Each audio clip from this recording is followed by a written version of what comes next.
सबके मन में आजकल ये सवाल है कि मंदिर बनने के बावजूद भी अयोध्या में बीजेपी क्यों हारी, है ना। आज उस पर बात करते हैं।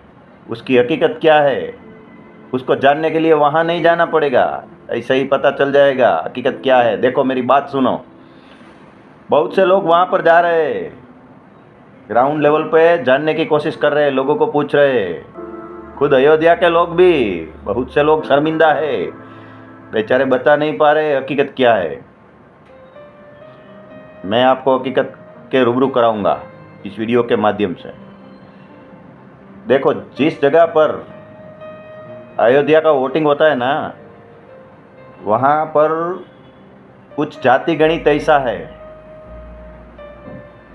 वहाँ का हिस्ट्री जानोगे ना तो आपको पता चलेगा कि 7 बार कांग्रेस जीती है अयोध्या के अंदर लोकसभा में अब तक, और 5 बार बीजेपी जीती है। उसमें समझो ये मोदी का युग भी आ गया।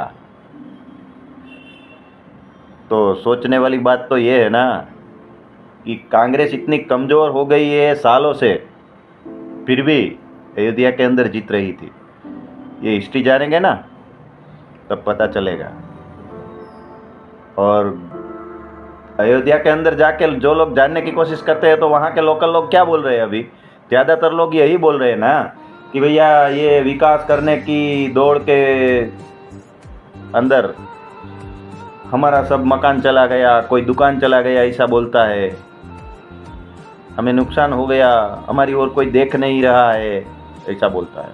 अगर यही चीज़ हकीकत होती ना भाई, तो मैंने न्यूज़ के अंदर देखा है, कोई यूपी का एक गांव है जिस गांव के अंदर प्रधानमंत्री आवास के तहत 500 से ज़्यादा मकान बने। एक छोटे से गांव के अंदर 500 से ज़्यादा मकान बने हैं। उस गांव के अंदर एक भी वोट बीजेपी को नहीं मिला।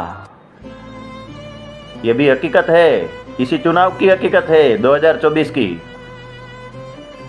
है कि नहीं। आपने भी शायद सुना होगा, न्यूज़ के अंदर सुना है ना सुना है तो जान लीजिएगा, ये हकीकत है। तो इसके अंदर क्या हम मान ले कि भैया कोई डिमोलेशन के अंदर कुछ लोगों की मिलकत गई है तो उसके कारण बीजेपी हार जाएगी। लोकसभा की कॉन्स्टिट्यूएंसी कितनी बड़ी होती है पता है आपको? 5-7 विधानसभा आ जाती है एक लोकसभा के अंदर। तो ये चीज़ कैसे गले उतर जाएगी कि भैया डिमोलेशन की वजह से हार गई बीजेपी? नहीं उतरेगी भाई।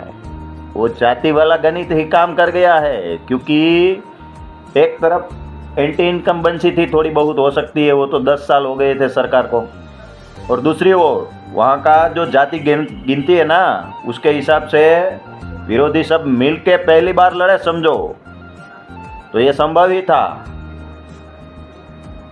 जाति गणित बैठ सकता था विरोधियों के साथ में, और ऊपर से लालची लोग तो हर जगह पर होते ही है, 5-10 लोग, वो काम कर गया। क्योंकि विरोधियों को तो पता ही था कि मोदी जीतने ही वाले हैं, हम चाहे कितना भी जोर लगा ले जीतेंगे तो नहीं। विरोधी, उसको पता ही था कि हम जीतेंगे ही नहीं। अगर जीत गए तब भी देना है, जीते नहीं तो देना तो है नहीं। इसलिए वो लोग भी बोल दिए कि भाई 1-1 लाख रुपया खाते में डाल देंगे, खटाखट खटाखट बोला था ना। ग्रुप मीटिंग कर कर के इतने कान फूके गए थे लोगों के, इतना भड़काया गया था कि भैया संविधान बदल देंगे, रिजर्वेशन आपका चला जाएगा, और हम आएंगे तो खटाखट महीने का 8,500 खाते में आ जाएगा। 5 तारीख से ले जाने का गारंटी कार्ड लिख के दे दिया था। इसकी वजह से थोड़े बहुत सफल हो गए ये लोग, और कुछ नहीं है। ऐसा नहीं है कि मोदी जी का रुतबा कम हो गया है, मगर ऐसे लोगों को मैं बोलना चाहता हूँ कि भैया आपने ही पैर पे कुल्हाड़ी मारी है, आपने अपने ही पैर के ऊपर कुल्हाड़ी मार दी है। अभी टाइम है, संभल जाओ, फिर से मोदी नहीं मिलेगा।